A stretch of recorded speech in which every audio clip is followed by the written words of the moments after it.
Ayan, mga paryente, isang mainit na umaga. Update po tayo. Dito tayo ngayon sa ating talungan, mga paryente. At ito na yung edad po nito ay 53 days after transplanting. Pero nakailang pitasan na po tayo rito, mga paryente. Mukhang napaaga po yung pagpipitas po natin dito.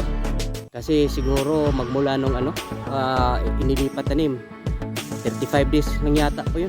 Nakapagpitas na po tayo. Yung unang pitas po natin, isa lang ibig sabihin nun, mga paryente. Magaganda yung pagkakaalaga po nito. At kahapon po namimitas po sila, pero umiikot po ako kanina. Ang dami pa pong pipitasin. Ayan, kamukha po nito, mga paryente. Ayan, pipitasin na po yan. Mayroon din doon, ito, mga pipitasin. Ayan, marami pa pong pipitasin, mga paryente. Kahapon yata ay 160 kilos po yata, humigit kumulang yung napitas po nila. Pero tingin ko po hindi po lahat napipitas po nila, kasi ang dami pa pong pipitasin. Ayan, marami pa po, mga paryente. Kaya tayo po natuwa kasi yung presyo po napapako dati ng 30. Ngayon kahit papaano po unti-unti na po siyang tumataas po yung presyo. Sana ay patuloy po yung pagtaas ng presyo para naman makakabawi po tayo rito. At dito nga tayo ang pumesto kasi mainit na po. At dito sa ating likuran, silipin na rin po natin. Ito po yung ating sweet potato, kamote. Napakalago na po kasi inaalagaan na rin po tayo ng lagi po kasing umuulan. At saka dito banda hindi po ito nagagalaw, hindi na po ito dinadaanan, kaya bumubuilo na po yung ating kamote. Yung forecast ko rin nito, mga paryente, Oktobre pwede na po tayong makapag po rito harvest. Halos sabay-sabay po yung mga pananim po natin dito, kasi yun po ating papaya. Sa na po yun, sa Oktobre, yun pong forecast ko po noon, maaring mapaaga. At ito sa Oktobre din, marami po tayong kaya sa Oktobre po sana na po tayo, marami na po tayong mapipitas. Yung po ating lakatan, maaring sa Oktobre mayroon na rin po tayong maraming yung pong nadali nung bagyong Tino. Unti-unti po sila nakapag-recover. At silip din po tayo dito po sa ating nursery, kasi mayroon po tayong ipinunla po rito. Ito po yung cabbage galing pa po ng Europa. Ito po yung 2 linggo na at hindi po siya nagparamdam na sisibol. Wala talagang sumisibol. Pangatlo na po ito, yung buto po natin na pinunla. Nung una po yung romaine lettuce, wala rin pong sumisibol. Pagkatapos noon, mayroon po tayo ipinunlang berry, wala rin sumisibol. At ito na po yung pangatlo, cabbage, wala pa rin sumisibol, mga paryente. Kaya tila ay talagang pang malamig lang po yung mga buto na yon. Diretso po tayo sa ating sa ating pipino po ron. At ito naman po yung ating kalabasa. Itong kalabasa po natin, mga paryente, sa kalagitnaan po na Agosto papasukin po natin ito. Ayan po yung forecast ko rin na marami na pong mapipitas. Kasi pag lusubin nating maaga, baka maapakan po natin mga sanga, na yung mga sanga na may mga bunga, madadali pa po yung bunga, kasi may nakikita ho tayo mga maliliit dito banda. Pero tingin ko po yun sa kalagitnaan po niyan, marami na pong pipitasin yan. At dito naman po tayo sa ating siling panigang, kung saan marami na pong pipitasin. Yan, ang dami pong may mga pipitasin na po, mga paryente. Ang lalaki Ayan, yung ating siling panigang. Kaya nga lang, yung presyo po ngayon ng siling panigang, mga paryente, napakababa. Nung mga ilang buwan na po magmula ngayon, nakaraang ilang buwan, nako, napakaganda ng presyo po nito. Ngayon po talagang bagsak po yung presyo po niya. Mayroon pa naman tayong pipitasin. Bagay sa na lang po ito, ibagsak po natin ito sa opisina. kasi mas malaki po yung kuha po roon. Ayan na, dito naman po tayo sa ano, ating Japanese cucumber.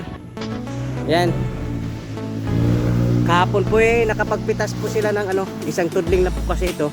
Nakapagpitas po sila ng ano, mga 8 kilo. Kaso lang mga paryente, lalo na dito sa bayan nito, hindi po ito gaanong kilala. Pero kung tutuusin, doble po presyo. Yung pong lokal na pipino, ito po kasi Japanese cucumber, yung presyo po nito ay doble doon po sa pipino na lokal. Kaso nga lang, dito po sa palengke, hindi po ito gaano kilala. Pero napaka sarap po nito, napakalutong po nito mga paryente. Yung presyo po nito halos pareho lang po doon sa lokal. Kasi yun na nga, hindi po ito masyadong kilala. Kaya buti na lang isang tudling na po. Ang dami pa naman ano, malakas mamunga po ito mga paryente pag naaalagaan, oh. Ayan. Ayan mga paryente, ito na pala yung ating Red Lady papaya. Ito po yung crop na gustong gusto ko po, no? Laging sisilipin kasi napakalinis at saka ang aga o nilang ano, mayroon na po tayo nakikita mga lalaki na ano, bunga rito mga paryente, oh. Ayan. Kaya pagdating ng panahon mga paryente ay tsak po tayo na ano, paldo po tayo rito. Pati na rin itong mga dati-rati ano, mga reject. Ayan. Namumulaklak at namumunga na rin po sila mga paryente. Ay mayroon pa pong ano, hanggang dito lang po kasi tayo mga paryente, oh. Marami na ho tayo nakikita mga malalaking bunga kasi hindi na ho tayo pumupunta doon sa loob. So malamang na marami na rin pong ano, malalaking bunga po dyan sa loob. Kaya medyo magaan po sa kalooban po natin na ano, makita. So itong kalagayan po na ating ano, papaya sa sa katapusan ng Setyembre o ano, mga early October, baka makapagpitas na po tayo rito. Ayan, update po tayo dito po sa ating mani mga paryente. Ayan, medyo kukunti na lang po yung ano, yung damo po rito. Hindi ho kasi matapos-tapos mga paryente kasi nga yung mga kasamahan po natin mayroon din pong ano, mga priorities. Kaya ito na lang po yung na natira. Malinis na rin po doon sa dulo. Ayan, ulit na lang po, baka mamaya ano, nagpipitas po sila ngayon ng ano, nag-harvest po tayo ng saging po ngayon.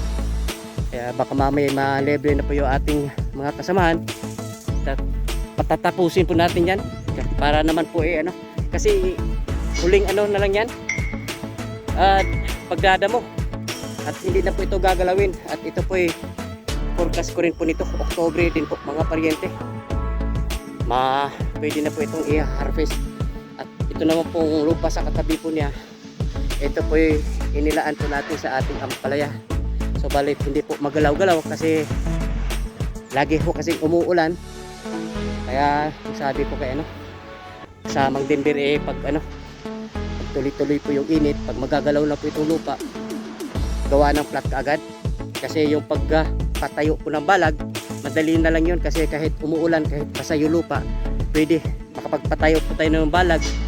Kasi pag basa po kasi yung lupa, hindi ho tayo makagalaw po rito, hindi ho tayo makakabuo po ng ano, tudling.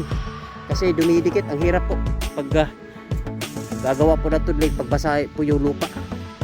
Di bale, yun lang pong ano, pinagbilin ko sa Mang Denver na pag pwede nang gagalawin yung ano, uunahin itong cut. Kahit ano, isusunod na lang po yung bagabalag. Ayan. Ayan mga paryente, ako po na-intriga dito po sa mag-isang pulo ko lang talong. Ito po yung ano, survivor po ng ano, Bagyong Tino.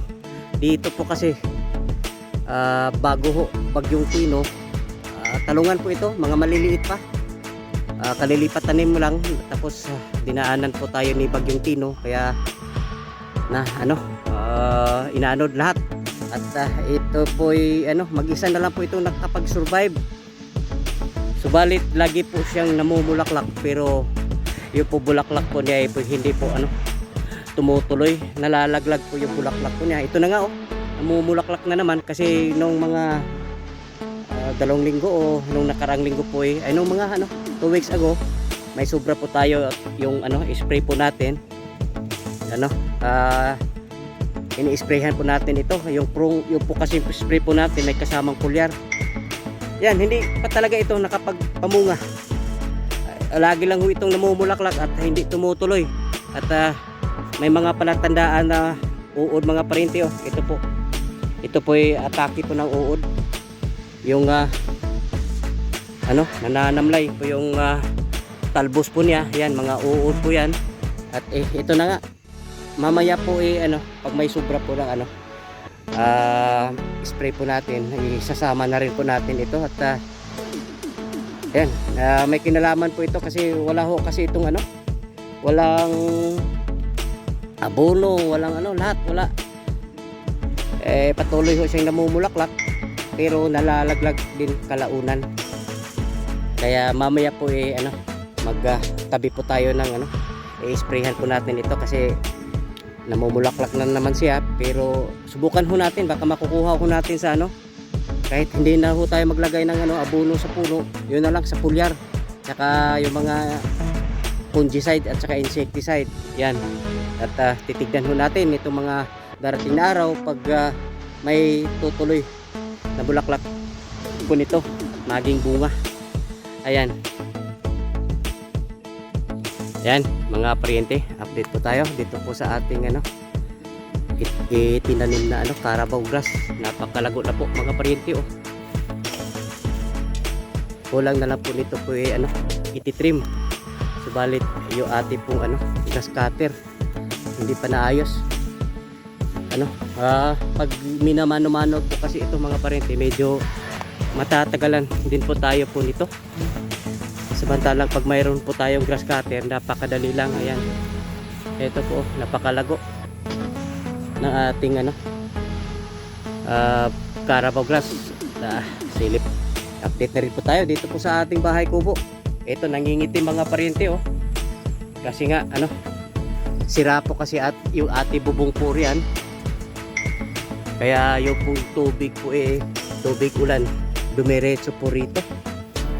Kaya napag-usapan na namin ito ni kasamang Denver na pansamantala tatakpan po natin yan po ng plastic, yung HDPE plastic, nang sa ganun po yung tubig po hindi po dumiretso dito po sa kawayan. Buting alang yung kawayan po natin hindi nasisira kahit laging nababasa. Ayan, at dito naman banta medyo ayos po rito.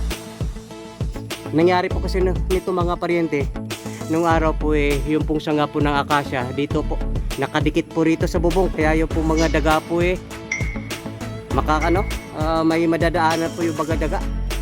At nung araw po dito po ako natutulog. Nako, napakaingay po ng mga daga mga parente.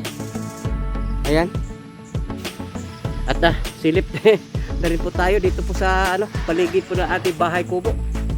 Ayan, ito na po yung matatanaw po rito, yung ating greenhouse. Ayan, yung ating okra, talungan, malunggay po, napakalago rin po ng ating mga malunggay po rito. Ayan, pag sa grocery ka, napaka mahal yung po malunggay po mga parente. Yan po yung kasada na po yan, yung banda. Ayan.